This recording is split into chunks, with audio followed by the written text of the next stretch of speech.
House 408 sat at the end of Elmridge Lane, cloaked in ivy and shadows.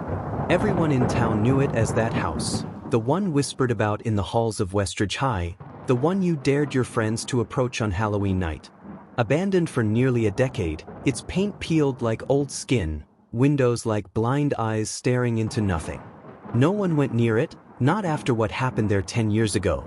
That unsolved murder had faded into local legend. A woman in her 30s, found stabbed to death in the attic, no signs of forced entry, no fingerprints. Her name was Elise Mercer, a reclusive artist with no known enemies. Her case went cold within a year, leaving only ghost stories behind. Until now. Emily Torres was 17. Bright, thoughtful, loved photography, old music, and had a laugh that could thaw the coldest heart. Her teachers adored her, her classmates respected her, and her single mother, Carmen, relied on her for everything. But Emily had secrets. When she didn't come home one Friday evening, her mother called everyone, her best friend Lena, her teachers, her ex-boyfriend Ryan, but no one had seen her since lunch. By Sunday morning, the police were involved. Her body was discovered by two kids on bikes who swore they heard a cry for help inside House 408. Emily lay on the dusty floorboards of the living room, her phone clutched in one hand, her camera bag in the other. No visible wounds. No signs of a struggle. Just gone. Detective Sarah Monroe had investigated the Mercer case a decade ago. She was retired now, but when she heard about Emily, something stirred. She asked to see Emily's camera. What she found chilled her. A series of photographs taken inside the house, evidence that Emily had willingly entered. One photo showed a small mural hidden beneath wallpaper in the attic, a figure of a crying woman surrounded by smudged handprints. Another image showed a name etched in the floorboards. "Forgive me, Sarah's mind raced. Elise Mercer had no known children, but she once signed a painting with the initials AM. Could Elise have been hiding something? While combing through Emily's bedroom, detectives found a series of journals tucked behind a false panel in her closet. There, Emily confessed things no one had known. She believed Elise Mercer was her aunt, her mother's estranged sister.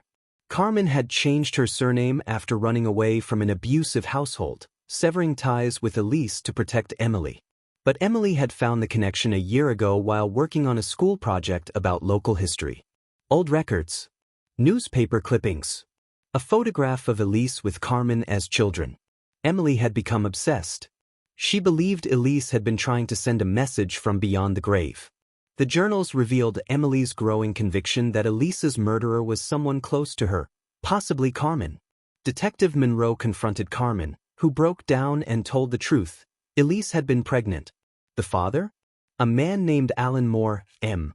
A local businessman, married, and highly respected. Elise had threatened to expose the affair. He killed her.